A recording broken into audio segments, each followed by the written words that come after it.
Salut Julien. Salut Samir.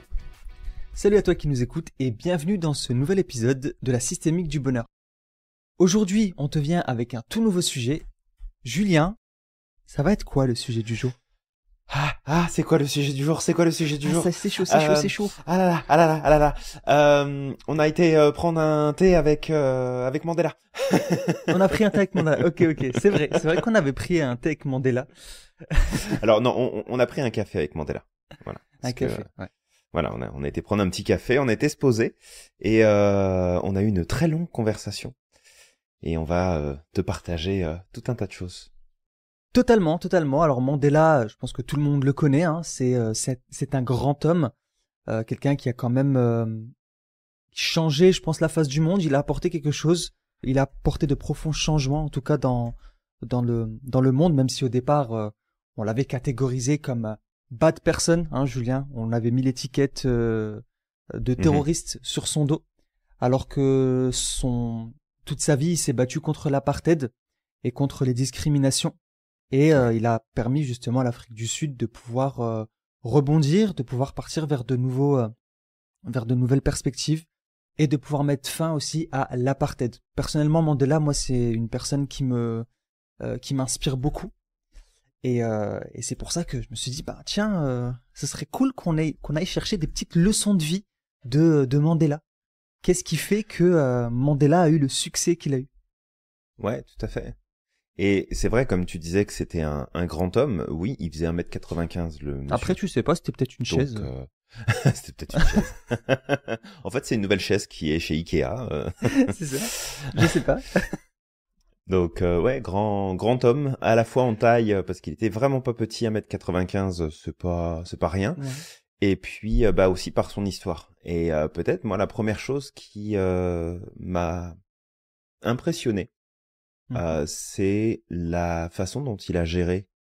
Alors ça devait être certainement pas simple tous les jours, mais la façon dont il a géré finalement sa mise sous les verrous.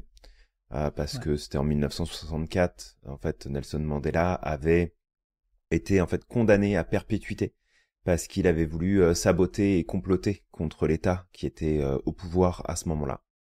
Sauf que même s'il a passé 27 ans en prison, et en fait pendant toutes ces années, il a simplement travaillé, réfléchi, s'est posé sur comment est-ce que je pourrais finalement être à la tête de mon pays et faire bouger les choses quand je sortirai. Ouais. Et c'est assez impressionnant en fait parce que quelque part il a mis je crois 1 an après sa sortie à être élu président et ensuite de commencer à justement mener les négociations pour mettre fin à l'apartheid dont tu parlais. Donc assez impressionnant. 2 ans plus tard, 93, il reçoit son prix Nobel de la paix. Ouais. C'est pas rien. Ouais, donc c'est tout un process et il devient en 94 le président de l'Afrique du Sud, le premier président noir. Donc une sacrée histoire. Ouais, vraiment une sacrée super histoire inspirant. de résilience et d'antifragilité et aussi de pardon, parce que c'est vrai que quand il était devenu président, il aurait pu lui-même faire preuve d'injustice et recréer une espèce de sorte d'apartheid dans l'autre sens. Mais en fait, lui, son objectif, c'était l'union nationale. C'était l'union de toutes les personnes, justement, qui avaient grandi et qui étaient nées en Afrique du Sud. Sachant que, si on reparle de l'Afrique du Sud rapidement, Gandhi était aussi en Afrique du Sud. Il a vécu, il a passé une bonne partie de sa vie en Afrique du Sud en tant qu'avocat. Et il avait vécu lui-même la ségrégation en Afrique du Sud. Donc c'était vraiment un sacré bazar ce qui s'était passé là-bas. Et Mandela, de son vrai nom, qui est Madiba. C'est cool aussi de le savoir. Madiba, ouais. Et ce que je trouve drôle aussi, c'est que, tu vois, juste avant peut-être de donner les sagesses de Mandela, c'est que on voit au travers de l'histoire de Mandela comment les choses peuvent évoluer. Dans le sens où, au début, on le voyait comme un terroriste. Il était catalogué comme tel. Hein. On disait que Mandela était un terroriste, d'accord ? Et en fait, avec le temps, en fait, le mec, il a eu le prix Nobel de la paix. Et ça montre à quel point aussi, parfois, malheureusement, en fonction de celui qui écrit l'histoire, en fait l'étiquette qu'il peut coller sur le dos des autres. Et parfois on pense que certaines personnes sont les méchants dans l'histoire, alors que pas du tout en fait. C'est les gentils depuis le début. L'importance d'avoir aussi une pensée critique sur ce que les médias nous disent, sur le paradigme aussi dans lequel on vit, et de se questionner, de se dire ok, tu vois, moi je pense que je suis du bon côté là, je suis du côté de la lumière, mais qu'est-ce qui me dit que c'est pas finalement moi qui est du côté de l'ombre là, et qui est en train peut-être de foutre la merde un peu partout. Oui, effectivement, Samir, c'est des super réflexions en fait à avoir et à maintenir, parce que tu sais, on a toujours une version, on a notre version de ce qu'on voit, de ce qu'on observe, et ne pas la remettre en question et ne pas essayer de voir les choses sous un angle différent, ça peut nous amener rapidement à déraper. Exactement. Parce que tu demandes à n'importe quel dictateur s'il pense que ce qu'il fait pour son pays est bien, il va te dire mais absolument, je fais ce qu'il y a de mieux pour mon peuple. Ouais. Donc voilà. Personne ne fait mieux que moi. Voilà. En plus. Personne ne fait mieux que moi. Notre cher enfer qui est pavé de bonnes intentions, comme on dit. Exactement. Donc ouais, je trouve que c'est une belle leçon. Alors peut-être on va commencer à partager les différentes sagesses de Mandela, Julien. Et peut-être je te laisserai parler du de la première sagesse. Oui, Samir, effectivement, premier point que Nelson Mandela nous a partagé, c'est la notion de courage. Alors, lui disait, j'ai appris que le courage n'est pas l'absence de peur, mais la capacité de la vaincre. Ouais. Alors, le courage, c'est quelque chose qui est très important pour nous, dans notre quotidien et dans notre société, de manière générale. Et un point peut-être qui m'a marqué particulièrement, c'est de comprendre que le courage, c'est une décision et non pas un don inné, ni quelque chose qu'on va apprendre à l'école. C'est vraiment une décision de dire je prends la décision d'agir, de faire, d'assumer les conséquences, je prends la décision de prendre tel ou tel risque, et ce courage-là, eh bien, il amène bien souvent à avoir énormément de résultats et à faire justement progresser les choses, parce que tu peux pas faire progresser ta vie, tu peux pas faire progresser la société si tu fais pas preuve de courage dans ce que tu peux entreprendre et décider. Donc ça, c'était vraiment un point, en tout cas moi, qui m'avait marqué à ce niveau-là, et de comprendre aussi que le courage, ça se manifeste par une série d'actions. Alors ça peut être des choses quotidiennes et vraiment tout à fait ordinaires, comme ça peut être aussi des choses beaucoup plus poussées, beaucoup plus extraordinaires pour le coup. Mais faire preuve de courage au quotidien, c'est peut-être te lever tous les matins et en fait affronter ce qui te fait peur, ce qui t'inquiète. Ouais. Avoir du courage, c'est de continuer de tenir à ce que tu t'es dit que t'allais faire, même si c'était difficile, même si c'était éprouvant, en fait, de pas t'arrêter par rapport à ça. Ouais. Et puis, il nous a partagé une situation finalement où il y a eu un incident pendant qu'il était en avion. Et en fait, malgré la peur intérieure durant ce moment-là, parce que quand il se passe un truc en avion, t'as pas vraiment de pouvoir de faire quoi que ce soit, il a décidé de continuer à lire son journal. Exactement. Il a décidé de rester concentré sur ce qu'il était en train de faire, parce que de toute façon, il n'avait pas de pouvoir sur ce qui se passait autour de lui. Et c'est le courage de continuer d'avancer malgré la tempête, parce que c'est comme ça que je le vois, c'est le symbole que je vois ici, et d'être capable de garder ton sang-froid dans des situations où tu peux avoir peur, où tu peux avoir des inquiétudes, parce que quand on regarde un petit peu l'impact de la peur dans notre vie, et quand on fait pas preuve de courage, les décisions qui découlent de nos peurs sont rarement les meilleures décisions qu'on prend dans notre vie. Alors peut-être que sur le moment, ça peut nous soulager, ça peut nous aider, mais très souvent, malheureusement, les conséquences derrière ne sont pas bonnes, ne sont pas adaptées et peuvent peut-être même poser encore plus problème que ce qui te faisait peur au départ. Exact. Donc, être courageux, ça signifie agir même si t'as peur, de prendre des décisions même si t'as des craintes, et de choisir de poser les actions qui vont être les plus sages. Et un petit conseil, en tout cas, qu'il nous donnait, c'est que si t'as l'impression de pas pouvoir être courageux à un moment donné, fais juste semblant de l'être. Agis en conséquence, fais semblant que tu sais faire preuve de courage, et ça va renforcer ta capacité, justement, à le faire. Ouais, exactement. Ça rejoint vraiment aussi l'index de computation dont on parle tout le temps. La posture, le fait d'avoir justement cette posture-là, de faire comme si, en fait, ton cerveau, lui, il va, pour créer de la cohérence, automatiquement, il va tout réguler. Il va réguler les émotions, il va réguler les pensées. Et ça va te permettre de gagner à ce moment-là en courage et en stabilité. Donc, super, Julien, pour ce premier point. Effectivement, j'aime bien l'histoire de l'avion, où en fait, tu sais, les personnes qui étaient dans l'avion avaient peur, notamment son garde du corps. Mais il s'est rendu compte que Mandela, lui, tu sais, il continue à lire son journal, comme tu dis, parce que il n'avait pas de pouvoir sur la situation. En fait, pour lui, c'était le travail du pilote. Et avec le pilote qui pouvait gérer ça, c'était son boulot. Lui, son boulot à lui, c'était de se rendre justement à un endroit pour gérer de la politique. Donc en fait, il a mis le focus sur sa mission. Il y aurait eu un crash, de toute façon, il n'avait pas de pouvoir. Mais son objectif, c'est, moi, je dois gérer une affaire politique, donc je me concentre sur mon job. Et ça, je trouve ça hyper puissant. Et je pense que ça va faire le lien aussi avec un autre point plus tard, mais c'est de la sagesse, en fait. C'est de la pure sagesse, en plus du courage. Et peut-être que je partirai du coup sur le deuxième point. Le deuxième point, c'est l'importance de la gestion des émotions. On en parle vraiment beaucoup. En tant que leader, si tu sais pas gérer tes émotions, t'es mort. Et ça me rappelle encore une fois, à l'époque, c'était un débat télévisé entre Sarkozy et Ségolène Royal, où à un moment ou l'autre, tu sais, Ségolène a commencé à s'énerver un petit peu et tout ça. Et puis Sarkozy a retourné le truc en lui disant, en fait, vous savez, vous êtes en train de viser un poste politique, mais vous êtes dans l'émotionnel et ça, c'est la pire chose qui peut vous arriver justement en tant que présidente. C'est clair que c'est pas une bonne chose. C'est ça. Et du coup, il a retourné le débat à ce moment-là parce que les gens se sont dit, ah ouais, punaise, si elle est capable de perdre le sang-froid comme ça va être un peu chaud. Donc ouais, c'est un point important. Donc, je vais aller un peu plus loin du coup sur la gestion des émotions. Il faut savoir que la maîtrise des émotions, c'est quelque chose qui va être essentiel pour être un bon leader, pour être un bon dirigeant, pour être aussi un bon parent, pour être même un bon ami en fait. C'est-à-dire que dans tous les points et tous les aspects de ta vie, si tu veux être quelqu'un qui va être là pour les autres, pour les soutenir, pour les aider, la gestion des émotions, elle va être nécessaire.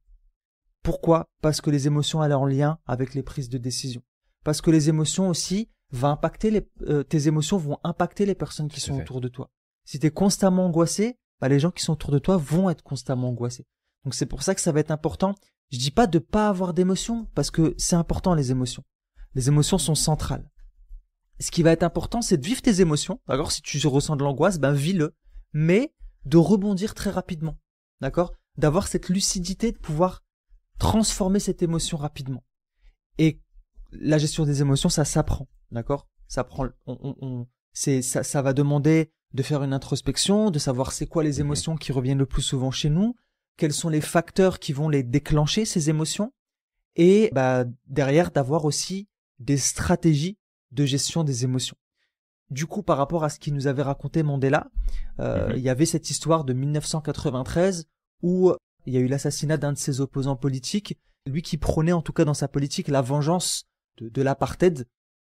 Et ce qui s'est passé en fait, c'est que quand il y a eu cet assassinat politique, lui, Mandela, ce qu'il a fait, c'est qu'il a prôné une politique de réconciliation nationale plutôt que la vengeance. C'est ce qui a fait qu'il était controversé à ce moment-là et son opposant politique en avait profité. Mais justement, après son assassinat, alors que le pays allait partir en cacahuète, il allait vraiment avoir une grosse crise politique, potentiellement une guerre civile, Mandela, ce qu'il a fait, c'est qu'il a fait un discours, il a parlé avec le cœur et il a amené les gens, en tout cas au travers de son expression, il a amené les gens à garder leur calme. Donc ce qu'il a fait, c'est que par son calme, par son leadership, il a réussi à conquérir les cœurs et il a réussi à inspirer les autres. Pourquoi ? Parce que il portait ce qu'il disait. Il était l'image même de ce qu'il prêchait. Et parce que c'était quelqu'un de calme, parce qu'il avait cette capacité justement à garder ce calme-là en tant que leader, en fait, ce qu'il a fait, c'est qu'il a réussi à recréer de la stabilité et du calme dans son pays. Donc vraiment de comprendre que les émotions, ils vont être en lien avec nos prises de décision. Quand on est dans l'émotionnel, on prend de mauvaises décisions. D'accord ? C'est pour ça que généralement, on demande aux gens de prendre un petit peu de recul, de vraiment de faire une pause avant justement de réagir à quelque chose. Et en plus de ça, ça permet d'inspirer les autres, ça permet de gagner en charisme et du coup, encore une fois, de prendre les bonnes décisions. Complètement. Bah ça va vraiment faire le lien avec le point d'avant, finalement, le courage, la gestion des émotions. Ça rentre, ça rentre vraiment dans ce point-là. Et tu vois, tu as évoqué la notion de leadership, justement, par rapport à tout ça. Et ça, c'est un autre point, finalement, pour Mandela aussi, qu'il a beaucoup mis en avant. Parce que le leadership, c'est pas seulement être en avant, diriger des milliers de personnes, c'est surtout être capable, en fait, de garder ta juste place, de travailler en collaboration avec d'autres, et donc d'être capable de déléguer, de partager, et pas seulement, tu sais, te mettre sous les spots, te mettre en avant, parce que, en fait, c'est ça aussi qui est problématique, c'est que certaines personnes veulent un poste de leader, veulent devenir des leaders, mais ils sont plus intéressés par la place que va prendre leur ego et la lumière qu'ils vont recevoir, plutôt que d'agir, en fait, avec humilité, et de laisser les autres briller, en fait. Parce que quand tu laisses les autres prendre de la place, quand tu laisses les autres vraiment se mettre en avant, être reconnus, là tu crées un noyau important de personnes qui vont être soudées, qui vont soutenir, qui vont progresser.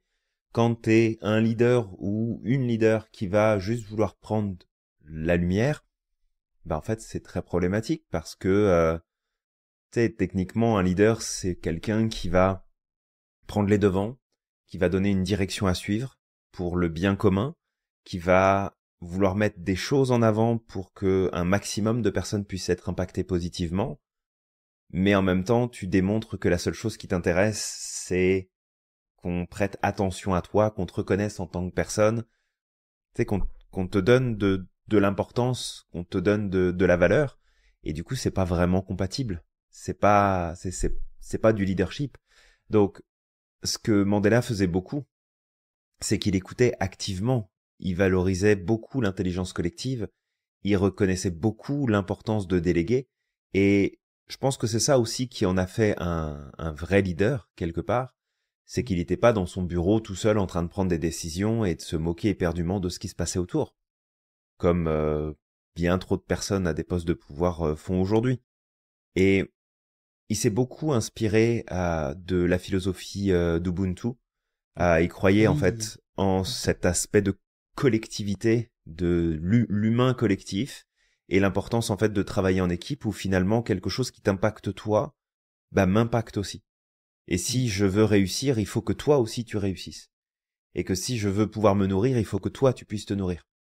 Et vraiment cette dynamique en fait de partage absolu, pas dans l'idée qu'on est tous la même chose et qu'on soit tous au même niveau ou autre, mais que chaque personne dans sa posture, dans ses moyens, dans ses possibilités, en fait contribue et reçoive aussi en retour de la contribution pour que il y ait vraiment cette collectivité qui s'installe et que on soit pas là à essayer de tirer la couverture de moi j'en veux un peu plus, je vois pas pourquoi t'en aurais, etc. Et donc d'être dans une dynamique un peu plus représentative d'un leadership plus humain, plus bienveillant, plus concret en fait par rapport à ce qu'il voulait pour la société. Et d'ailleurs, il a fait preuve justement de leadership aussi lorsqu'il a refusé de faire un second mandat. Où finalement il a dit non, j'ai fait mon mandat, j'ai fait ce que j'avais à faire, j'ai été aussi loin que je pouvais, il y aurait encore plein d'autres choses à faire. Mais qui dit que en gros moi j'ai les meilleures idées, qui dit que moi j'ai les meilleures solutions, qui dit que moi je sais ce qui est mieux ou pas, et que la place en fait elle appartient aux générations futures. Donc je laisserai pas mon ego qui est ravi qu'on lui donne cette deuxième possibilité de mandat prendre le dessus. Donc je me retire et je laisse ma place. Et c'est super inspirant. Là où finalement tu vois que dans d'autres pays et dans d'autres gouvernements, ils essayent toujours plus ou moins de trouver un moyen de pouvoir dire comment est-ce que je peux faire pour rester encore un peu plus longtemps. Comment est-ce que je peux m'y prendre pour contourner le truc et faire en sorte de rester plus longtemps. Et juste cette démarche-là, que tu aies finalement une intention positive ou non concernant ton pays, ton peuple, ce que tu veux pour les personnes qui t'entourent, c'est rarement bon signe. Exactement. Donc très très inspirant aussi sur ce point.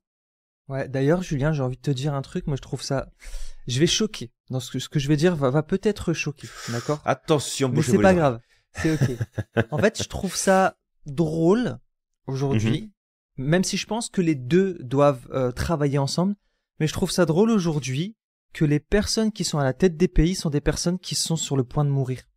Je dis ça, c'est pas méchant, ça peut vexer effectivement pour les personnes d'un certain âge, mais c'est des personnes qui ont 70 ans, 75 ans, 80 ans, qui ont fait leur temps. Ok, c'est quand je dis faire leur temps, ça veut dire que aujourd'hui, l'avenir appartient aux jeunes. Les jeunes sont à jour avec les nouvelles mentalités. On sait qu'en fait, tous les 10-15 ans, en fait, il y a un cycle qui se reproduit, il y a une nouvelle mentalité, les gens pensent différemment. Parfois, il y a un écart qui se creuse entre les différentes générations. Et ce qui se passe, c'est que moi, je trouve ça fou, en fait, qu'aujourd'hui, dans certains pays, t'as que des personnes d'un certain âge. Ils font pas confiance à la jeunesse. La jeunesse, elle est écartée. Comme si, non, mais en fait, si on les met au pouvoir, ils vont faire des conneries. Sauf que vous, ces personnes-là, qui ont 70, 80, parfois 85 ans, en fait, c'est des personnes qui sont, malheureusement, qui sont plus vers la fin que vers... ils sont pas en milieu de vie, ils sont pas au tout début. Je veux dire, s'ils font des conneries et qu'ils décident de mettre des choses en place qui ont aucun sens, ils vont pas le payer. Ils vont pas le vivre, en fait. Ils vont pas le vivre, c'est ça. C'est exactement ça. Tu sais, je sais pas si c'est choquant tant que ça. Tu sais, puis je t'écoute là et moi, ce qui me paraîtrait être une idée, mais c'est peut-être une fausse bonne idée, hein, faudrait explorer le truc. Mais ce qui me paraîtrait être une idée, ça serait plutôt d'avoir justement des personnes qui ont atteint finalement les 60, 70, 80 ans, qui ont une carrière politique, qui ont une carrière juridique, qui ont une carrière dans l'humanitaire, enfin peu importe en fait, qui ont de quoi amener du contenu, de la connaissance, des conseils, du mentorat en fait sur différents sujets, qu'on donne la possibilité effectivement à des personnes plus jeunes de prendre ces postes de pouvoir, mais d'avoir ce collège en fait de conseillers. Exactement. Et peu importe en fait le parti, pour que la personne qui est finalement au pouvoir puisse prendre les informations et avoir l'éclairage le plus juste, l'éclairage le plus adapté possible, parce que l'idée c'est pas et je pense que c'est un problème aussi, mais aujourd'hui les politiques, et je pense que c'est valable dans n'importe quel pays, mais ils sont plus soucieux de faire valoir la philosophie de leur parti que de s'intéresser à ce qui se passe concrètement sur le terrain, et ils veulent plus avoir raison qu'autre chose. Ce qui nous amène en fait à avoir des trucs qui sortent, qui servent à rien, qui tiennent pas la route, qui finissent par poser des problèmes, on est obligé de revenir en arrière, et puis c'est de ta faute, et puis machin, et puis truc. Fait que ça serait certainement intéressant d'avoir cette perspective-là, et d'avoir justement des échos différents pour qu'il y ait vraiment un co-développement. Exactement. À travers une personne qui serait élue et qui prendrait conseil et qui irait appliquer selon ce qui lui semble être le plus adapté. Après, c'est toujours pareil, hein, mais qui est cette dynamique-là, ça serait probablement plus pertinent. Moi, je pense effectivement que c'est encore une fois, c'est mon avis, hein, je suis pas un politicien, mais qu'il y a une cohabitation, en fait, que chacun travaille ensemble. Président, non, j'ai pas envie. Je pour rien au monde. non, c'est pas fait pour moi, tout ça. Mais du coup, en fait, ouais, ce que je voulais dire, c'est qu'il y a une cohabitation. En fait, les personnes âgées qui ont une expertise, etc., ils ont la sagesse. Ils ont une certaine sagesse, ils ont vécu beaucoup de choses, ils ont vu beaucoup de choses, ils ont expérimenté, ils ont mis en pratique, ils ont été confrontés à des problèmes et ils les ont dépassés. En fait, toute cette expérience leur donne une certaine sagesse qui leur permettra demain, en cas de crise, en cas de problème, potentiellement d'avoir ce courage, d'avoir cette prise de recul pour pouvoir aider la génération future. Là où la génération future a énormément d'énergie, mais elle est encore très un peu comme de la dynamite, tu vois, c'est très instable, ça peut exploser comme, tu vois. Donc en fait, moi je pense qu'effectivement, c'est les deux qui devraient travailler ensemble. Et là, quand je parle dans ce que je suis en train de dire, je parle vraiment en fait de certains gouvernements qui font vraiment pas du tout confiance à la jeunesse, tu vois. Alors que les jeunes sont directement concernés. Si aujourd'hui on va parler du réchauffement climatique, tu mets dans un gouvernement que des personnes qui ont 70, 75 ans, excuse-moi, mais bon, ils vont pas le vivre, le réchauffement climatique. C'est s'il y en a certains qui sont potentiellement inquiets pour leurs enfants, peut-être qu'ils vont faire quelque chose. Mais pour beaucoup, ils en ont strictement rien à faire. Ils sont là pour leurs intérêts, ils sont là pour leurs potes, d'accord, et pour les intérêts financiers. Mais par contre, ceux qui vont payer les pots cassés, c'est qui? C'est la jeunesse. C'est ceux qui ont 20 ans, 30 ans, 40 ans. D'accord? Et c'est ça, en fait, que je suis en train de dire. C'est pour ça que c'est important que les deux travaillent ensemble. Et c'est vraiment, même si on va pas passer 10 ans dessus, mais c'est là que Mandela, en fait, au travers de ce que tu nous partages, lui, il avait déjà ce comportement-là. Durant son mandat, il essayait de repérer les éléments les plus intelligents, il essayait de les mettre en avant, de les former, de les aider pour que les gens, en fait, acceptent par la suite de les suivre. C'est-à-dire que si il y avait des personnes intelligentes autour de lui qu'il estimait comme étant des personnes qui pourraient diriger dans le futur, mais en fait, il n'avait pas peur de mettre la lumière sur eux et de ne pas avoir la lumière sur lui pour créer cette confiance vis-à-vis d'eux. Et le truc, ce qui est drôle, parce que Julien, malheureusement, il y a certaines idées, en tout cas, malheureusement, c'est encore une fois une histoire de paradigme, mais dans certains pays occidentaux, où on pense que dans d'autres pays, ou comme en Afrique, en fait, malheureusement, les gens sont pas développés. En fait, lui, il a appris ça dans sa tribu, d'accord? Il a appris ça dans sa tribu, où, en fait, dans son enfance, il a grandi auprès du roi Jonain Taba, donc en fait qui était le chef de leur tribu, et qui lors des réunions, en fait, il laissait toutes les personnes de son clan parler sans les couper. Il les écoutait, il les questionnait, il leur permettait justement d'avoir cette confiance en eux, de développer leur esprit critique, de développer leur réflexion, sans s'imposer, sans leur dire en fait c'est moi qui a raison, toi t'es bête, toi tu devrais pas dire ceci, toi cela. Donc en fait il y avait déjà dans ces clans-là, il y avait une intelligence sur la question du leadership.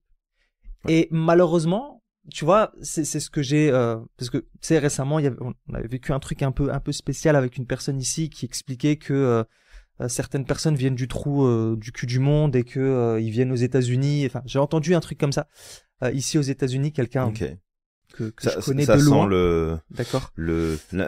L'intelligence humaine à fort potentiel. Tout ça. Ouais, c'est ça. Ça sent l'intelligence émotionnelle à fort potentiel. Quelqu'un qui m'a vraiment déçu. Et en fait, voilà, qui avait limite c'était des propos racistes, hein, mais qui expliquait que voilà, en gros, des personnes qui venaient d'Afrique ou etc. en fait n'avaient pas leur mot à dire, ok, parce que eux ils viennent de là-bas et ils viennent ici dans un pays civilisé. Du coup. Bref, je vais pas aller plus loin, mais en fait, il expliquait ça, mais je suis désolé, hein, il y a beaucoup tu sais, si on va en Afrique, il y a beaucoup de sagesse, notamment dans les gouvernances, dans les méthodes de gouvernance, d'accord? Où t'as certains rois, t'as certains chefs de tribus qui appliquaient déjà, en fait, les principes de la démocratie avant même la colonisation. Et vraiment de comprendre que aujourd'hui il y a des gens qui pensent que la démocratie c'est potentiellement la méthode de gouvernance ultime et que y a pas mieux, tu vois. Mais en fait, si on se rapproche de certains clans et de certaines tribus aujourd'hui, on se rendrait compte qu'il y a peut-être des choses manquantes qu'on pourrait implémenter aujourd'hui dans la vision de la démocratie qu'on a et qui pourrait permettre demain de créer quelque chose de beaucoup plus de meilleur, mais aussi de redonner la responsabilité à chacun. Et là, en fait, c'est ce qu'on peut voir au travers du roi, en fait, Jonain Taba, et de ce que faisait également Mandela, c'est qu'il redonnait la responsabilité à chacun. Il permettait à chacun de se sentir spécial et de développer En fait, t'as des capacités, t'as une expertise, et tu sais, développe-la, fais confiance, prends ta place, et tu vas pouvoir apporter quelque chose en société. Mais bon, bref, je vais un peu dans tous les sens, mais c'est pour ça que moi, il me fascine Mandela. Il me fascine. Tu vois, il a certainement appris ça aussi également beaucoup avec la vie, mais aussi au travers de sa culture. Ah, mais c'est là où ça peut être aussi intéressant, tu vois. C'est que tu prends effectivement les politiques qui se forment en fait à la politique, et en fait ils se forment surtout aux joutes verbales et à apprendre à ne pas répondre aux questions, à jouer de rhétorique, et qui en fait argumentent avec beaucoup de malhonnêteté intellectuelle. Et en fait, c'est des argumentations qui sont fallacieuses, avec des faux cause-effets, avec des raccourcis, avec tout un tas de choses.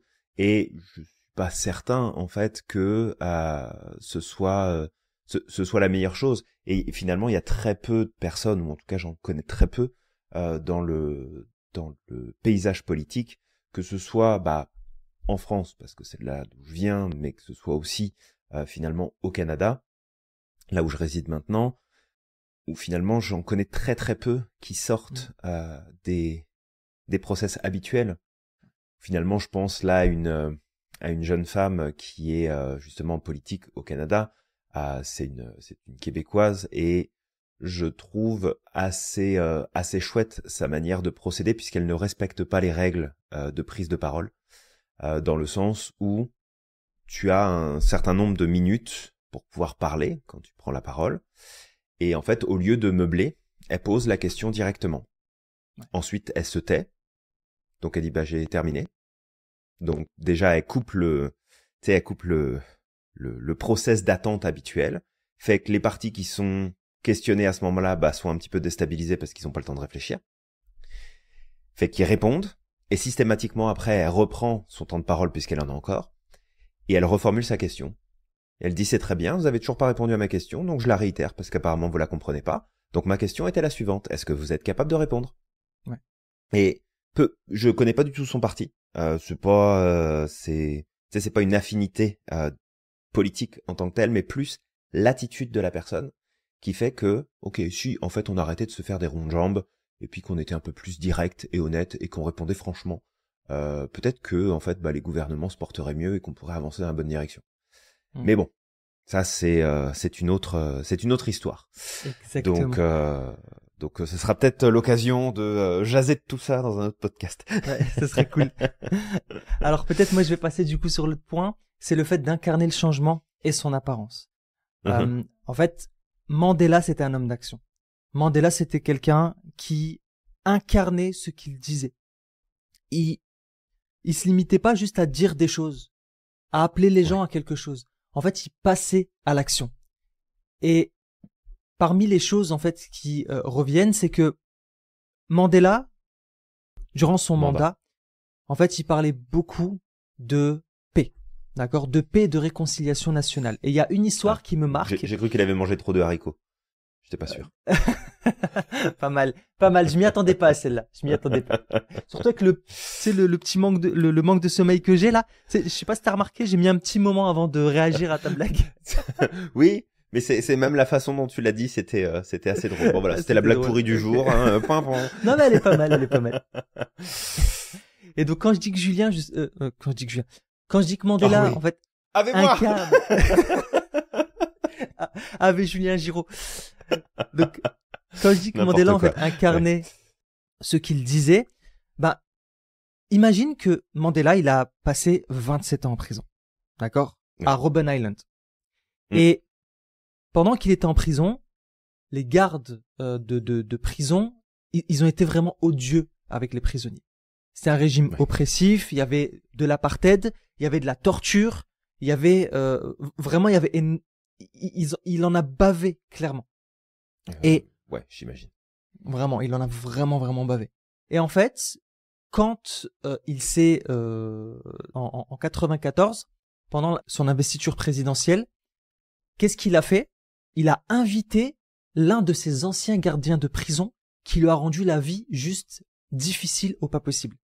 Et imagine, le gardien de prison, il reçoit une invitation de la part de Mandela, qui va devenir président, qui devient l'un des personnages les plus puissants d'Afrique, d'Afrique du Sud. Il se dit quoi?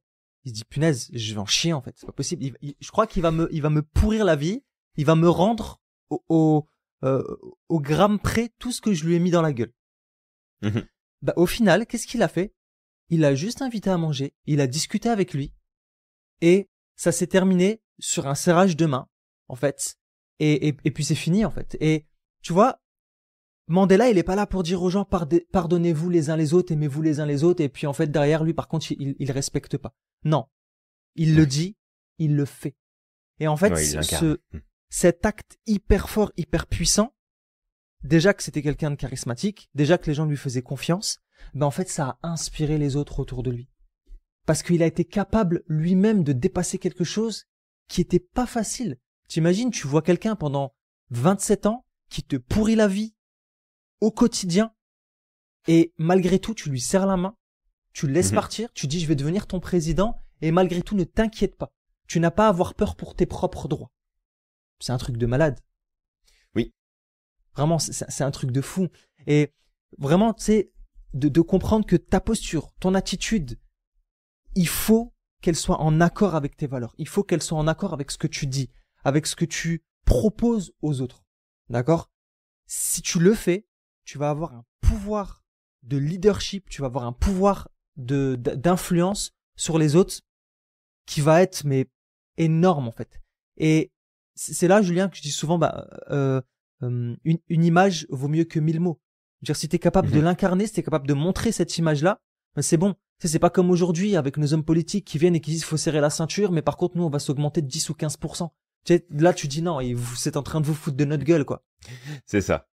C'est ça. Ben oui, mais tu comprends, les pauvres, ils gagnent pas encore suffisamment d'argent. C'est compliqué. Bon, après il y a ça, puis il y a quand même le fait que je suis pas sûr qu'il y ait grand monde qui irait gérer des affaires d'État pour 2000 balles par mois, quoi. Ah oui, ça c'est sûr. Franchement, on s'entend que voilà, je suis pas sûr que ça m'intéresserait d'aller bosser à ce genre de poste et finalement d'avoir quand même beaucoup de responsabilités sur les épaules, une image publique tu sais à travailler, le fait de prendre position et donc probablement aussi de recevoir des menaces, etc. parce que tu plais pas à tout le monde. Je sais pas. Les postes à responsabilité, c'est pas évident. D'ailleurs, déjà, nous, Julien, à deux, là, à l'Institut Merlin, on a un poste de responsabilité, faut dire les choses telles qu'elles sont. Et parfois, on est responsable de beaucoup de choses. Oui, on est responsable. Et quand tu dois gérer de l'humain, c'est vraiment pas évident. Et tu vois, moi, par exemple, avant d'être à ce genre de poste-là, j'avais pas l'expérience, j'avais pas la vision, j'avais rien vécu de ce point de vue-là, j'étais juste un salarié. Parfois, je pouvais avoir une vision critique par rapport à certains leaders. Alors, j'en ai toujours, hein, les petits chefs, par exemple, j'ai toujours cette vision-là. Mais par contre, le truc, c'est que j'avais pas le regard, j'avais pas vécu de choses directement. Et là, je me rends compte à quel point, effectivement, c'est challengeant. Parce que, honnêtement, il y a des jours, t'as envie d'envoyer les gens bouler. Ça peut arriver. Il y a des gens qui ont pas de limite, d'accord? Il y a des gens vraiment qui ont pas du tout de limite, quoi. Tu te dis, mais calmez-vous, quoi.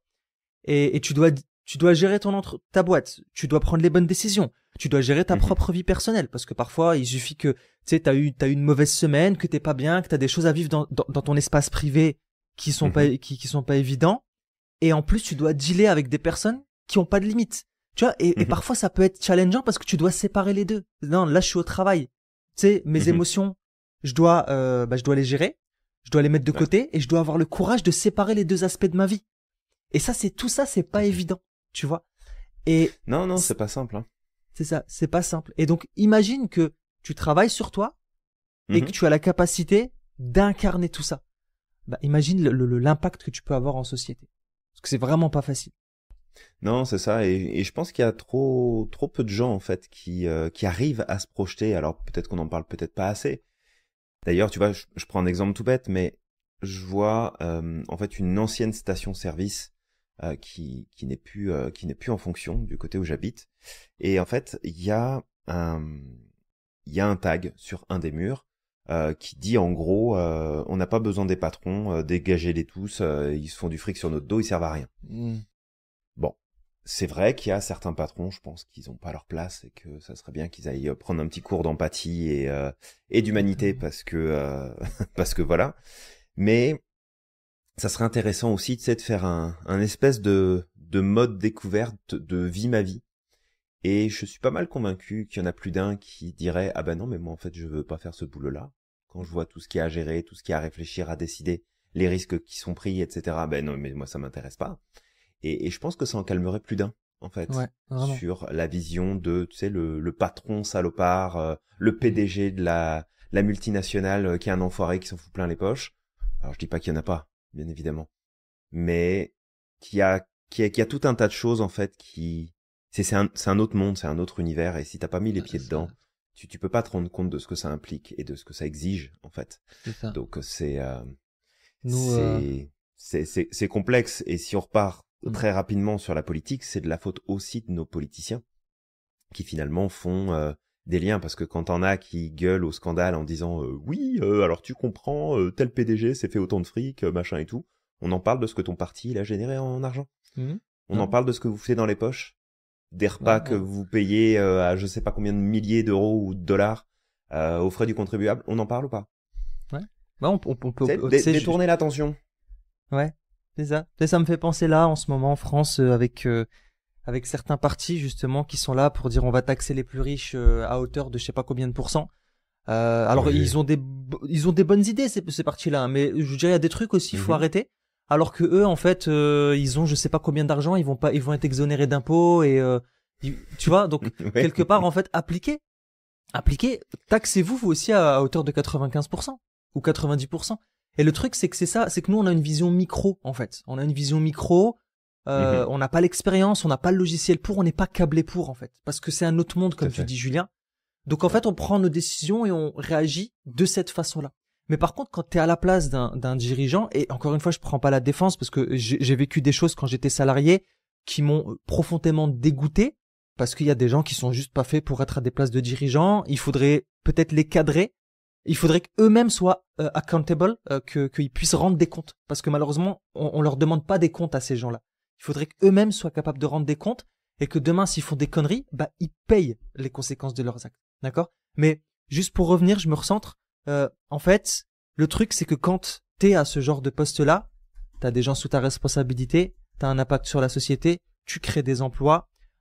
Quand t'es à un poste de dirigeant, tu prends pas toujours les décisions qui te plaisent, d'accord? Tu dois prendre des décisions, la décision qui sera la plus adaptée pour un maximum de monde. Et parfois, la décision qui va être la plus adaptée pour un maximum de monde, ça va être par exemple de licencier. C'est un exemple, tu vois, c'est un des exemples que je peux donner. Pourquoi?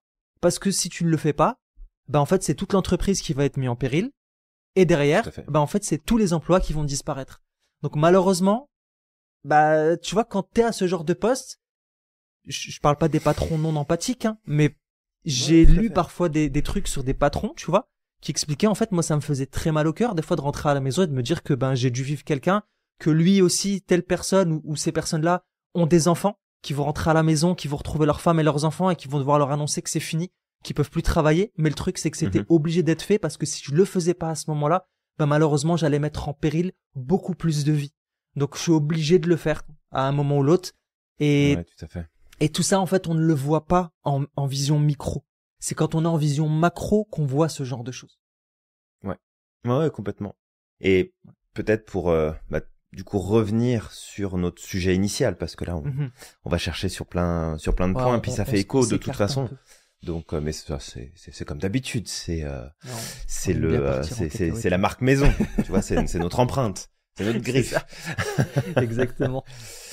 Donc oui et en fait, c'est là aussi où peut-être un dernier point pour aujourd'hui, puis je pense qu'on pourra aller prendre peut-être une petite barquette de frites avec Nelson Mandela une prochaine fois. Ouais, parce qu'on si a d'autres conseils. Samir. Mais c'est ça, parce qu'il y avait plein d'autres choses qui nous avaient partagées et je pense que ça mériterait qu'on prenne du temps aussi pour ces autres points. Mais peut-être le dernier que j'aurais envie d'amener ici, c'est de repérer en fait le positif chez autrui, plutôt que de voir juste le négatif ou le potentiel de mal ou de problème que ça peut représenter. Parce que bah si tu portes attention aux gens qui t'entourent et que tu fais pas preuve de naïveté, on s'entend que il y en a, tu les vois arriver avec leurs gros sabots, tu sais très bien qu'ils vont te poser des problèmes.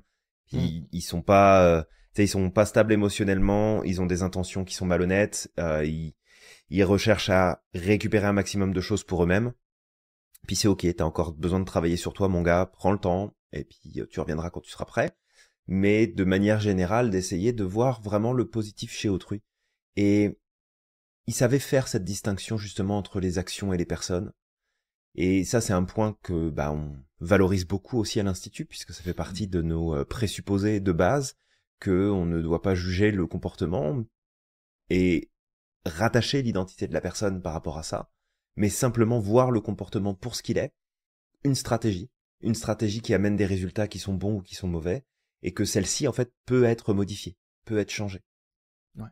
Et il expliquait vraiment ce côté important de valoriser les côtés positifs des autres. Parce que quand tu valorises le positif, tu permets à l'autre de grandir et de progresser.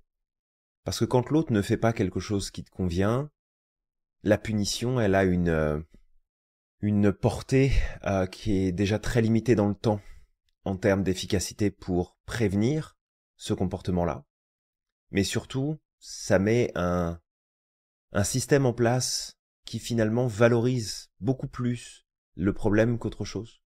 Alors je dis pas ici, et je pense pas que c'est le message non plus que Mandela voulait faire passer, qu'il faut pas mettre un système correctif, qu'il faut pas mettre des punitions en place par rapport aux choses qui sont faites. Et c'est important parce que c'est aussi, je pense, essentiel que l'individu en tant que tel puisse comprendre que ses décisions ou ses actes vont avoir une conséquence et qu'il est responsable de ces conséquences-là. Qu'il doit gérer ces conséquences, qu'il doit les assumer. Mais qu'en même temps, si tu ne fais que pointer le négatif, que tu ne fais que juger, que critiquer, que dire ouais tu fais pas ça, t'as pas dit ça, tu t'es pas occupé de ça, en fait comment veux-tu que le meilleur ressorte parce que la seule chose sur laquelle tu mets de la lumière, c'est du négatif. Ouais. Et Mandela croyait de toute façon que même les personnes les plus cruelles, avec un cœur aussi, et que ce cœur-là pouvait être touché. Ouais. Et que c'était important de pouvoir justement recentrer, et tu vois, ça me fait penser finalement à ce que partage et ce qu'a écrit et ce qu'il a pu remettre en avant à plusieurs reprises dans ses interviews, le célèbre négociateur alors je crois qu'il était au FBI, si je dis pas de bêtises, et il gérait justement les terroristes et il gérait les prises d'otages, etc. Brzezinski, un truc comme ça, non? Chris Voss. Ah, Chris Voss, ok. Ouais. Donc ce monsieur qui s'appelle Chris Voss et qui est un ancien négociateur mais professionnel et qui était probablement un des meilleurs, si ce n'était le meilleur finalement disponible aux États-Unis. Et un des éléments qui mettait beaucoup en avant dans son process de négociation, que ce soit des terroristes, que ce soit un enlèvement, que ce soit un braquage, en fait, il disait c'est important de revenir non pas à ce qui est en train de se passer, mais à ce que la personne est en train de vivre. Et qu'en fait, c'est lié à son émotionnel, à ce qu'il a vécu, à ce qu'il a traversé, qui l'a amené à prendre cette décision-là. Et c'est important de le nommer, c'est important de l'entendre, c'est important de le reconnaître. Est-ce que on va pardonner à cette personne parce qu'elle est en souffrance, qu'elle vient de braquer une banque ou qu'elle a enlevé une famille ou qu'elle s'apprête à se faire sauter dans une salle de concert? Non. La personne va assumer les conséquences de son acte ou en tout cas de ce qu'il planifiait de faire, si heureusement on arrive à l'arrêter à temps. Mais c'est vraiment de recentrer et de se dire, ok, la personne qui est en face, elle a un cœur, elle a des émotions, on peut la toucher, on peut justement la faire réagir, on peut la faire s'ajuster dans sa manière de voir et de sortir de cette réaction négative dans laquelle elle est peut-être en boucle depuis un certain temps. Ouais. Donc mettre en avant les qualités des autres, faire en sorte que les personnes qui sont finalement des ennemis, est-ce qu'ils peuvent devenir des alliés? Peut-être, c'est possible. Peut-être qu'on peut aussi simplement s'entendre et se dire, on est d'accord sur le fait qu'on n'est pas d'accord, mais on n'a pas besoin de se taper dessus pour autant. Tant que ce que je fais de mon côté et ce que tu fais de ton côté ne nous impacte pas mutuellement, mais dans ce cas-là, fais ce que tu as à faire, je fais ce que j'ai à faire, et le monde s'en portera très bien. Exact. Donc, c'est vraiment aussi ce point-là, je trouve, qui est vraiment puissant. Et alors, on fait très attention parce que tous les prix Nobel sont pas toujours mérités, on le sait. Ils sont pas toujours attribués aux bonnes personnes pour les bonnes raisons. Mais là, pour le coup, je pense que son prix Nobel de la paix, il est loin d'être parfait, très certainement. Il a sûrement fait des trucs qu'il fallait pas, il a fait des erreurs, il s'est trompé, comme tout le monde. Mais pour le coup, être dans cette dynamique-là, je pense que ça justifie pas mal d'avoir reçu ce prix-là, en tout cas. Ouais, exactement. D'ailleurs, tu vois, dans ce que tu racontes, il y a une histoire, parce qu'il y a toujours des anecdotes avec Mandela au travers de ses conseils. Mandela, quand il était jeune, il avait appris, déjà, parce qu'il pratiquait la boxe, il avait appris par son professeur que c'était important toujours de connaître l'autre, de savoir quelle est sa stratégie et ses techniques pour savoir comment le battre. Et il a utilisé cette stratégie-là de s'intéresser à l'autre toujours s'intéresser à l'autre, de prendre le Ouais. temps de s'intéresser à l'autre. Et quand justement le peuple sud-africain vivait l'oppression et la ségrégation, ben en fait, qu'est-ce qu'il s'est fait? Il a étudié les manuels de Sun Tzu, d'accord, l'art de la guerre. Et ce qu'il a fait, c'est qu'il s'est intéressé à son ennemi politique. Il s'est intéressé aux idéologies de ceux qui entretenaient à cette époque-là la ségrégation. Et parmi les choses qu'il a fait, c'est apprendre à parler la langue, apprendre à parler la langue de son ennemi, s'intéresser à la culture de son ennemi, s'intéresser aux préjugés que son ennemi a vis-à-vis de la population sud-africaine noire. Et en fait, il a été chercher de la connaissance, il a été s'intéresser, il a été regarder aussi c'est quoi les points positifs chez l'ennemi, parce que il n'y a pas que des points négatifs, ils ont aussi des points positifs. Et une fois qu'il a fait tout ça, bah qu'est-ce qu'il a fait? Il a été discuter avec son ennemi. En fait, il a utilisé quelque chose qui s'appelle la synchronisation ou la calibration, Julien, en PNL. C'est justement de se mettre au même niveau que son ennemi, de le mettre en confiance, de le mettre à l'aise. Et quand son ennemi s'est dit, bah tiens, au final, regarde, il sait de quoi il parle, il nous connaît, il sait exactement sur quoi peut-être appuyer. En fait, il a réussi à toucher les cœurs. Il a réussi à recréer un dialogue, à recréer une réconciliation, une discussion pour toucher les cœurs. Et ça s'est fait plus loin au travers du rugby quand il a été, quand il était en mandat, où en fait il a réussi à unifier la population sud-africaine au travers du sport, au travers du rugby, parce qu'il avait compris que pour les Afrikaners, en fait pour les ceux qui avaient cette idéologie-là de ségrégation, le rugby c'était quelque chose qui était ultra important, qui était central. Et en fait il a réussi à recréer justement une équipe à ce moment-là où il y avait les deux, où il y avait une espèce de solidarité nationale qui incarnait les valeurs en fait qu'il voulait proposer au travers de sa politique, et ça a créé une espèce de politique de réconciliation nationale. Donc vraiment de le comprendre, que toi qui nous écoutes, peut-être que aujourd'hui t'as des gens autour de toi, tu les aimes pas, et toi ce que tu fais c'est que tu entretiens la distance avec eux, tu bâtis des murs, tu cherches pas à les comprendre, tu te mets pas à leur place, tu dis pas que peut-être leurs sentiments sont justifiés, mais de leur point de vue. Ça veut pas dire que c'est justifié, d'accord? De leur point de vue, c'est justifié. Et toi, ce que tu fais, c'est que tu entretiens ce mur-là, et en entretenant ce mur-là, qu'est-ce qui se passe? Malheureusement, tu entretiens la problématique. Toi qui m'écoutes, peut-être qu'à certains moments de ta vie, tu vis des choses difficiles.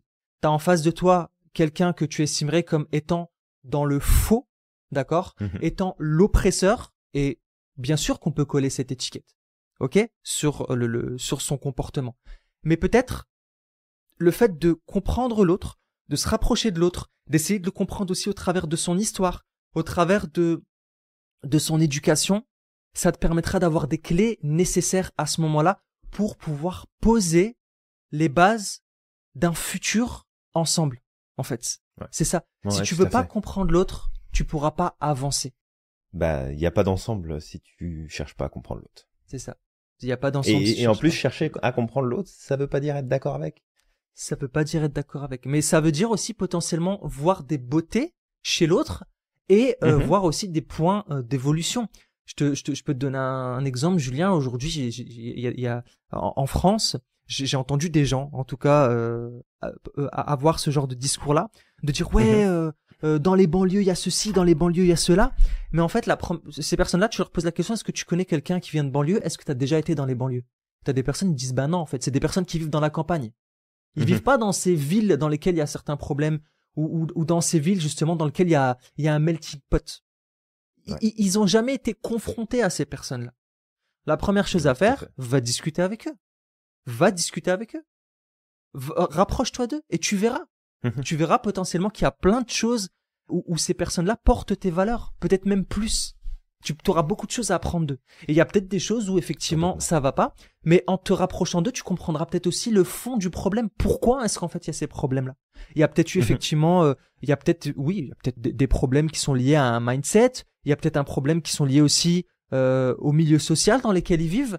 Et en fait, c'est qu'à partir du moment où tu vas aller discuter avec ces gens-là, que tu vas avoir la capacité déjà de te rapprocher d'eux, mais aussi de co-construire quelque chose avec eux. Et c'est la même chose avec les politiciens. Les politiciens sont tout le temps en train de nous rabâcher que il y a du communautarisme, qu'il y a ceci, qu'il y a cela. Sauf que eux, ces politiciens ne se mélangent qu'entre eux. Déjà, eux, ils font preuve de communautarisme. Et ils viennent nous dire à nous, mais non, mais en fait, c'est comme ça que vous devriez vivre. Non, s'il te plaît. Non.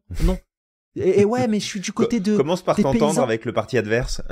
Bah c'est ça. Commence à t'entendre exactement. Ou alors ils viennent et ils disent oui, moi je suis du côté des pauvres, je suis du côté de des personnes qui sont en campagne, je suis du côté des paysans, tu sais, pour leur donner beaucoup plus je vais régler leurs problèmes. Alors que tu leur poses la question et tu leur dis c'est quoi le prix d'une baguette, bah non en fait je sais pas. Ils savent même pas en fait c'est quoi le prix du blé, bah je sais pas. Donc au bout d'un moment faut arrêter de se foutre de la gueule du monde. Hein. Et le meilleur moyen c'est d'être proche, de t'intéresser aux autres. Honnêtement, ça sera beaucoup plus constructif pour régler les problèmes que de te mettre à dos contre ces personnes-là. Ton ennemi, le meilleur moyen de pouvoir avancer avec lui, en tout cas les personnes avec qui t'es pas d'accord, le meilleur moyen de pouvoir construire quelque chose avec eux, de pouvoir avancer, c'est de te rapprocher d'eux, d'apprendre à les connaître et de discuter avec eux, parce que c'est quand tu auras ce dialogue qui va se créer que tous les deux vous allez pouvoir vous imprégner des côtés positifs de l'autre. Et vous allez construire quelque chose qui va être nouveau, qui va évoluer. D'accord ? Vraiment. Complètement. Bref, je suis parti un peu en mode Van Damme, mais c'est pas grave. D'ailleurs, peut-être qu'on invitera Van Damme un jour, hein, parce que comme je disais, j'ai des contacts qui sont en lien direct avec Jean-Claude Van Damme. On est sur la piste, exactement. Après, peut-être il va dire, oh non, celui-là, il s'est foutu de ma gueule. À chaque fois, il me dit, j'ai fait une Van Damme, je viendrai pas. Oh, je pense pas qu'il soit comme ça. Ah non, je pense pas. Et je pense que quand je dis je fais une Van Damme, je pense que c'est un esprit philosophe, Van Damme. Beaucoup plus que certains philosophes. Oui, tout à fait. Puis je pense que ce sera un podcast où il faudra mettre un petit avertissement avant parce qu'à mon avis, il va durer très longtemps celui-là. Il va durer longtemps et ce que j'aime en tout cas avec lui, c'est qu'il dit ce qu'il pense. Voilà, c'est que cool. Il a pas de filtre par contre. Complètement. Il dit ce qu'il pense. Alors après, t'es d'accord ou pas, mais au moins ça le mérite d'être clair. C'est ça. Van Damme, si tu nous entends. Alors toi qui nous écoutes, on espère qu'on t'a partagé bien entendu des éléments qui sont venus t'allumer, t'animer, te réveiller, t'inspirer. Donc on reprend rapidement, on t'a parlé du courage selon Mandela et son importance, le fait de devoir gérer ses émotions parce que sinon ça va être le bazar, de développer le leadership dans la bonne direction, d'incarner le changement et de repérer le positif chez les autres. Donc avec tout ça, tu repars avec ces infos, on te reviendra avec un second épisode, justement épisode où on ira 2. Faire un petit barbecue avec Nelson Mandela et on ira se poser sur un banc. Mais voilà, on espère que en tout cas t'as trouvé de la valeur comme d'habitude. Si t'as un projet qui te tient à cœur, de te reconvertir professionnellement, de te former au métier du coaching, de la relation d'aide, ou tout simplement que t'as envie d'exceller dans ta pratique parce que tu t'es déjà formé, par-ci, par-là, t'as lu quelques bouquins, t'as suivi quelques formations en ligne, et que tu sens que t'as envie de passer vraiment au niveau du dessus et avoir des clients, et avoir un impact puissant sur tes clients, et qu'on parle de toi, qu'on reconnaisse tes compétences, etc. Et en fait, n'oublie pas que on est là justement pour t'accompagner à ça, et c'est notre rôle, c'est notre métier, que de faire de toi le meilleur coach qui puisse être disponible là où tu te trouves, parce que voilà, on t'aura donné les stratégies pour te permettre d'exceller et surtout de travailler sur ta posture et ta manière d'accompagner pour que ce soit le plus efficace possible. Donc fais-nous signe. En attendant, tu likes, tu commentes, tu partages, tu laisses des commentaires, tu vas faire en sorte de faire gagner en visibilité à ce podcast. On compte sur toi pour ça. Et puis on va te retrouver très vite pour un prochain épisode. Totalement. N'oublie pas de croire au maximum en ton potentiel et d'être extraordinaire chaque jour. N'oublie pas non plus à quel point t'es magique et que t'as le pouvoir de réaliser absolument tout ce que tu souhaites. Et on te dit à la prochaine. À la prochaine.